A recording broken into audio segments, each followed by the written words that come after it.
Welcome in, everyone. We have another very important topic to talk about, and that is an update with the John Chapman National Medal of Honor Museum controversy that has blown up and unfolded. Unfortunately, I'm here to tell you today it is not a good update. I wish it was. I wish I had great news to bring you. Unfortunately, I have bad news to bring you.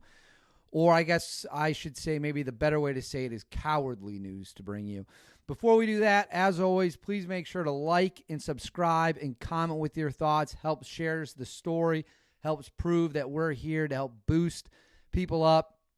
Share the stories of American heroes. Everyone who likes, subscribes, and comments with your thoughts, it helps out big time. So let's do a quick little recap of what has happened. The National Medal of Honor Museum opens in March down in Texas. It's a big deal. It's a huge deal. I believe the facility cost a few $100 million. It is a very, very, very big deal. And as part of that, reportedly, from what we've heard from John Chapman's family, what Nate over at Valhalla VFT has reported, and he really dug into some facts, there's going to be 200 exhibits, and there's going to be those will be the main focus. And then you'll have kind of little tidbits here and there, but there'll be 200 Medal of Honor winners that are standalone exhibits. And it was told, allegedly, to John Chapman's family, according to the family, that John was going to get one of those exhibits. They kind of had designs for it. They kind of had an idea of what it was going to look like. Fast forward, the family takes to social media and says, no, we are actually not getting a standalone exhibit, and heavily implies that maybe because Britt Slabisky, the other man from the legendary, infamous, whatever you want to call it, what your perspective is, mission, Battle of Tucker Gar, is on the board. There's a lot of Navy SEALs on the board, is seemingly implying that that's the reason why. Nate does some legwork, does some research, and finds out that that is true, that there will be no standalone exhibit from John Chapman. In fact, he's going to be featured barely at all in the museum, despite being the first Medal of Honor winner captured on camera. But Slabisky, same mission, is going to be featured in one of the standalone exhibits. Now, remember, during the Battle of Tucker Gar, John Chapman really didn't just earn one Medal of Honor. He earned two of them. He earned one when they went up the mountain, when the SEALs retreated, and he stayed there and fought.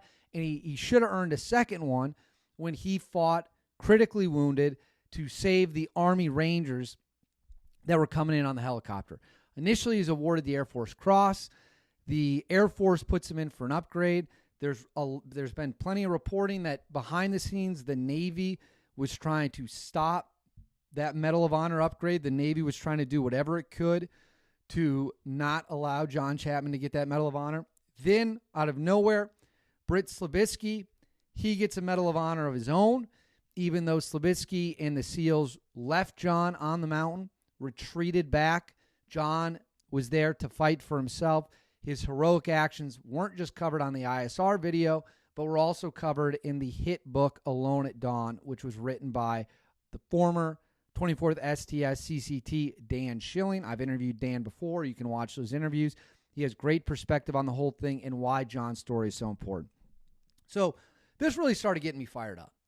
And it was getting me fired up from a history perspective because I was thinking something here doesn't pass the smell test. John Chapman is arguably the most famous Medal of Honor winner in modern times.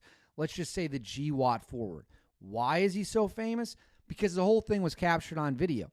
That video debunks narratives that other people perhaps from the Navy SEAL community, would want to share, would want to spread.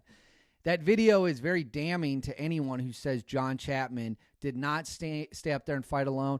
It's very damning for anyone who wanted to push the narrative he was already dead when the SEALs retreated. It's very damning for anyone who wants to claim that when the helicopters came in, John didn't earn what should have been his second Medal of Honor. That video, it's airtight. I mean, it's airtight.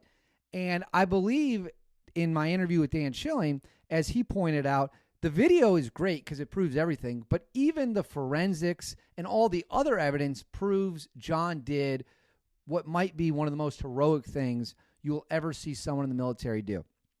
I had, in the course of some of my engagements with certain people from specific communities, where they would try and tell me that my conclusions were wrong.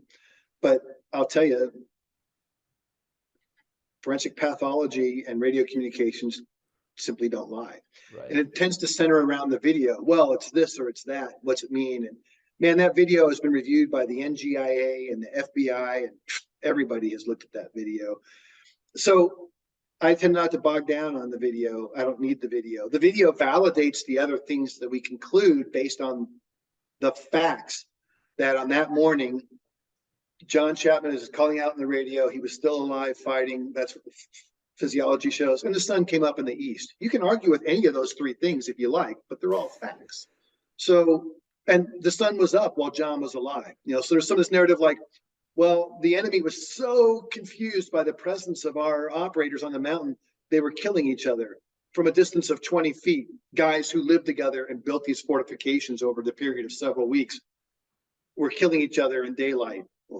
What? No, how could that happen? His reward, not being prominently featured in the Medal of Honor Museum. So I decided I was going to do a little journalism of my own, and I sent multiple messages. I believe 5 messages total, 4 emails, 1 phone call to the National Medal of Honor Museum down in Texas with some very straightforward questions.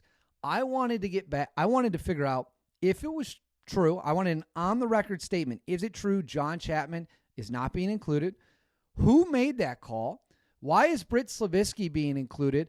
And I want an explanation for how this situation was allowed to unfold. I want an explanation on the record, not through back channels, not through other people. I want an explanation on the record. Who made the calls? Why were the calls made? And how the hell did the National Medal of Honor Museum find itself in a controversy of this level that is completely unacceptable across the board at all levels? 5 messages. Would you like to guess how many of those 5 messages were returned? Not the first one, not the second one, not the third one, not the fourth one, not the 5th one. Hands are a little tight, sorry. Not the 5th one. Not one single message was returned by the National Medal of Honor Museum. Not one. Nobody there apparently could either get on the phone, get on a computer, and send an email and answer one question about how this situation unfolded. No one there had the time to answer why John Chapman is not receiving his own exhibit, reportedly. Not receiving his own exhibit. That pissed me off quite good, if I'm being honest with you. These people created this situation and now are hiding from answering basic questions. And I gave them the opportunity to answer over a period of days. It wasn't like I sent 5 messages in an hour and said, oh, they didn't get back to me. Not at all. They had plenty of time to get back to me. Then I get a phone call from a source, a person I trust very much, who tells me that I shouldn't plan on ever hearing from the National Medal of Honor Museum. That their strategy at this point is say nothing and hope it goes away. Now, is that true or not? Well, I have to look at the evidence in front of me. The evidence in front of me certainly tells me it's true. Why wouldn't it? 5 chances to say one thing. All the National Medal of Honor Museum had to do was come out and say, yes, we're aware, we're fixing it, we're taking steps, and the story would all go away, or the story then pivots into a story about how the museum is doing the right thing to honor one of the greatest Medal of Honor winners to ever live. From a investigative standpoint, how can you possibly justify, let's think of it this way. If Britt Slavisky wasn't getting one and John Chapman wasn't getting one, and they just said, hey, look, we only have 200 spots. We don't have enough room for everyone. It is what it is. Logically, I would disagree with it. I would disagree with keeping John Chapman out at that point. But logically, that would be consistent. In what world is it logically consistent to not include John Chapman, the guy from the mission who did enough to earn 2 Medals of Honor, even though he was only awarded 1 after much controversy? You're not going to include him. But Britt Slabisky, the other Medal of Honor winner from the mission, who goes back down the mountain, leaves John up there alone, and is on the board of the museum, he gets 1. Same mission. 2 different people. One guy is viewed as one of the greatest heroes in the history of the United States military. The other guy, his Medal of Honor comes with plenty of controversy and speculation over actions he did or didn't do. Which one of those 2 guys should get their own standalone exhibit if you're going to cover the mission? If you're going to cover the mission, how could you possibly not include John Chapman if you're going to include Britt Slabisky? It makes no sense. And for the Medal of Honor Museum to not say a word about it is disgusting. 5 attempts. That's how many opportunities they had to come forward and say something. They didn't say one word. Not one word. Their silence, I hate to sound cliche, is deafening. It seems like they understand they stepped in it. And instead of coming out and saying, we will do whatever it takes to fix this, the strategy now appears to be silence. And that's a real disappointing update. From an organization that is supposed to be about honor and integrity, preserving the truth. Well, where is the honor, integrity, and preserving the truth for John Chapman? Where is it? The first Medal of Honor caught on camera, and we're just going to have a tiny, I hate to say the word irrelevant, because that I don't mean to minimize Chapman being included in any sense, or anyone being included in any sense. You cannot look me in the face and draw a logical line that stays firm and doesn't break. Why John Chapman does not have an exhibit, but Britt Slabisky reportedly will. Unacceptable.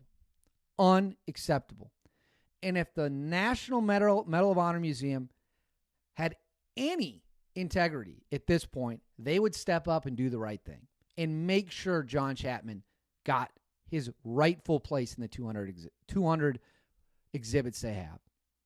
That's the update for you. They've gone silent. I wish they hadn't. I wish they would have talked to me. I would have printed or repeated anything they said.